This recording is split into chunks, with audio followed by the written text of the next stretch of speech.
Kamu pasti pernah menghadapi masalah yang berkaitan dengan angka dan data. Contoh kecilnya aja, saat kamu dan teman-temanmu lagi mau makan bersama. Biasanya kan, biar nggak ribet dan lupa, semua pesanan dicatat di kertas, ya. Tapi, kalau pesanannya banyak dan ribet, lumayan ngebingungin juga nggak sih nyatetnya mau gimana? Kayak yang waktu itu sempat ramai di sosial media, nih.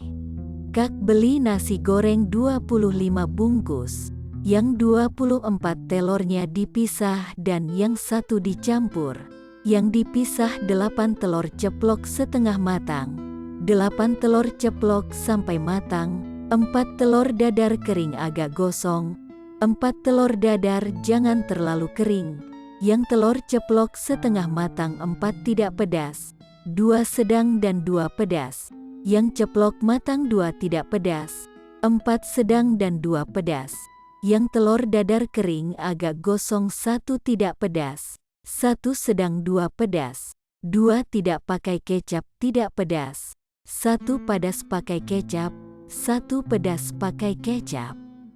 Ya pantes abangnya nolak. Kamu aja yang sekali baca belum tentu paham. Iya apa iya? Cekak geleng-geleng kelapa. Sebenarnya, masalah di atas tuh bisa lo dibikin simple dan gampang buat dipahami. Salah satunya pakai tabel. Nih, kalau aku buat ke dalam tabel, dengan barisnya menyatakan tingkat kepedasan dan kolomnya menyatakan telur, jadinya kayak gini. Karena si cantik nggak kasih keterangan tuh, pesanan nasi goreng yang telurnya dicampur rasanya pedas atau enggak, jadi aku asumsiin aja rasanya sedang. Gimana kalau dibuat tabel kayak gini? Jadi jauh lebih gampang kan buat dimengerti sama abang nasi gorengnya? Huehehehe. Nah, kamu tahu nggak sih? Ternyata, tabel di atas bisa dibuat ke bentuk yang lebih sederhana lagi loh, yaitu seperti ini.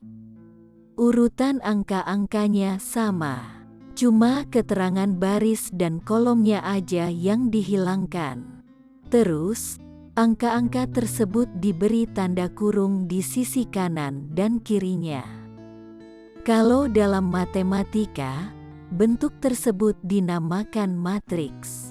Oh iya, kamu tahu kan bedanya baris dan kolom? Baris itu susunannya horizontal atau ke samping, sedangkan kolom susunannya vertikal atau dari atas ke bawah.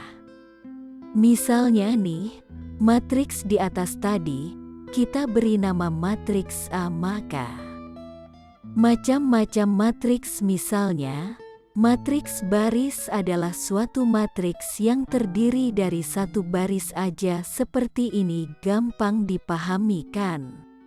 Kebalikannya dari matriks baris, adalah matriks kolom adalah suatu matriks yang terdiri dari satu kolom aja. Ada juga jenis matriks persegi. Matriks persegi terdapat diagonal utama, yaitu elemen-elemen matriks yang letak barisnya sama dengan letak kolomnya. Selain diagonal utama, ada juga diagonal samping atau diagonal kedua. Kalau kita tarik garis di sepanjang diagonal utama matriks, maka diagonal samping ini berada di arah sebaliknya. Matriks diagonal adalah matriks persegi yang elemen-elemen selain diagonal utamanya bernilai 0. Kalau kita perhatikan gambar di atas, elemen-elemen pada diagonal utama matriks Q adalah 3, 8, dan 5. Nah, di luar diagonal utama, semua elemennya bernilai 0. Matriks identitas adalah matriks persegi yang semua elemen pada diagonal utamanya bernilai 1, sedangkan elemen lainnya bernilai 0. Umumnya, matriks identitas dinotasikan dengan I disertai dengan ordonya. Sesuai namanya, matriks 0 adalah matriks yang semua elemennya bernilai 0. Matriks 0 biasanya dinotasikan dengan huruf O disertai ordonya.